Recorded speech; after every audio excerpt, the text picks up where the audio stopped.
आज मैं अपने मेवाड़ का पुराना इतिहास उठा करके पढ़ रहा हूं।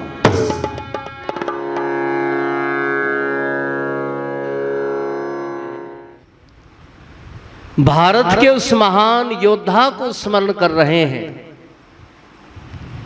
यदि उन्होंने हमें बचाने के लिए युद्ध ना किए होते तो आज शायद धरती के कोने पर, आर्य नाम की बात छोड़िए, कोई हिंदू नाम का व्यक्ति भी हमें ढूंढने से नहीं मिलता। और इतिहास के पन्नों को उठा करके जब पढ़ते हैं तो पता चलता है कि ऐसा शायद अकेला योद्धा हुआ है 26 वर्ष जिन्होंने शत्रु के साथ में युद्ध किया, और 26 वर्ष के उस युद्ध के कार्यकाल में शत्रु कभी भी उनसे जीत नहीं पाया। और यदि इसी बात को मैं दूसरे शब्दों में कहूं कि कभी भी 26 वर्ष के युद्ध के अंदर दुश्मन से जिनकी कभी हार नहीं हुई, उस योद्धा का नाम था महाराणा प्रताप। इतिहास को सजा दिया, इतिहास को संवार दिया। और अकेला परिवार का कोई व्यक्ति देश धर्म राष्ट्र के लिए लड़ा हो, ये तो बहुत सारे हमें नाम मिल जाएंगे, लेकिन जिनका पूरा परिवार, जिनकी पत्नी, जिनके बच्चे, पूरा का पूरा परिवार धर्म के लिए जिन्होंने बलिदान दिया हो, ऐसा भी शायद इतिहास के अंदर आपको महाराणा प्रताप का परिवार मिलेगा। किन परिस्थितियों के अंदर उनका जन्म हुआ है। और परिवार की जब पीढ़ी का इतिहास उठा करके पढ़ते तो यह भी पता चलता है कि इतिहास के अंदर उस परिवार की एक पीढ़ी का व्यक्ति तो बहादुर हुआ है, और दूसरी पीढ़ी में आकर के वहां पर थोड़ी सी स्थिरता, थोड़ी कायरता भी उस परिवार के अंदर आई। इसलिए महाराणा प्रताप एक दिन बैठा हुआ उदयपुर के अंदर किसी पुस्तक को पढ़ रहे थे।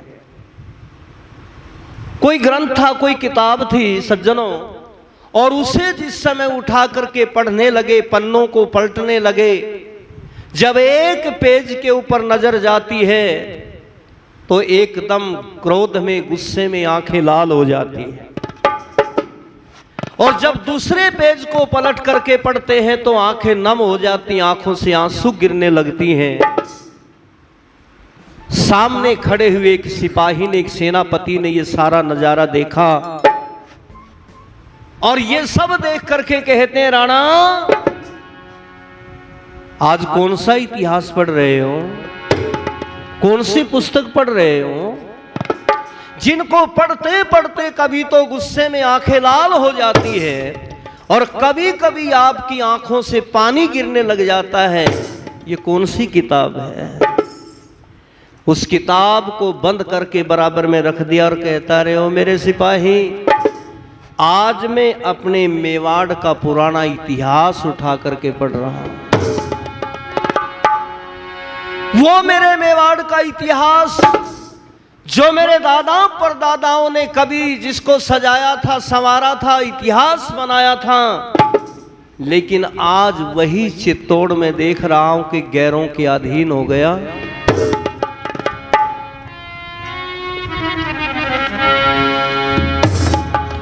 आज मैं अपनी चित्तौड़ को दूसरों के हाथों के अंदर देख रहा हूं, और वो चित्तौड़ जिस चित्तौड़ के अंदर मेरे शरीर का एक एक श्वास रमा हुआ है, मेरे लहू का एक एक कण जिसके अंदर समाया हुआ है, आज उस चित्तौड़ की स्थिति देख करके मुझे रोना आता है। क्या हो गया चित्तौड़ के लिए? तो यूं कह दिया महाराणा प्रताप ने, अरे वीरों की भूमि,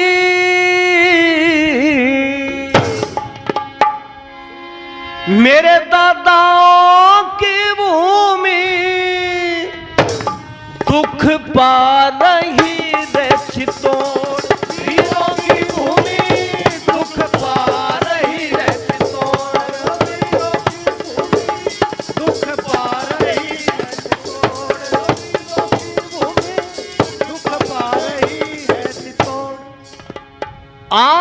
चित्तौड़ की स्थिति ये है, चित्तौड़ की रक्षा की खातिर रावल ने तेग बजाई थी। अमीर काबुल की 2 बेटी अपने संग में ब्याही थी, खून पसीना एक किया तब ये स्टेट बनाई थी। मगर मेरे बापू ने कितनी कायरता दिखलाई थी। चित्तौड़ की भूमि छोड़ उदयपुर जिसने आन बसाई थी। अच्छा होता मेरे पिताजी मर जाते चित्तौड़ वीरों की भूमि, दुख पा रही है चित्तौड़, हो वीरों की भूमि, दुख पा रही है चित्तौड़, हो वीरों की भूमि, दुख पा रही है चित्तौड़। मेरे पिता उदय सिंह राणा ने चित्तौड़ को छोड़ करके अकबर के अधीन दे करके अपने नाम से नया शहर बसा लिया है। इसलिए आज मेरे पिता की नगर नगर हर ग्राम बुराई करता है, तेली धोबी कुम्हार क्या हजाम बुराई करता है, गौ चराता जंगल में घनश्याम बुराई करता है, चुपके खासाम सरेआम बुराई करता है, बदनाम किया संग्राम मेरा संग्राम बुराई करता है। अरे अच्छा होता मेरे पिताजी, अच्छा होता मेरे पिताजी मर जाते उस ठोड़ वीरों की भूमि, दुख पा रही है चित्तौड़, हो वीरों की भूमि, दुख पा रही है चित्तौड़, हो वीरों की भूमि, दुख पा रही है चित्तौड़। पर आज मैं उसी उदय सिंह का बेटा महाराणा प्रताप, राणा संग्राम सिंह का पोता राणा प्रताप एक कसम खा रहा हूं, सौगंध खा रहा हूं। कौन सी?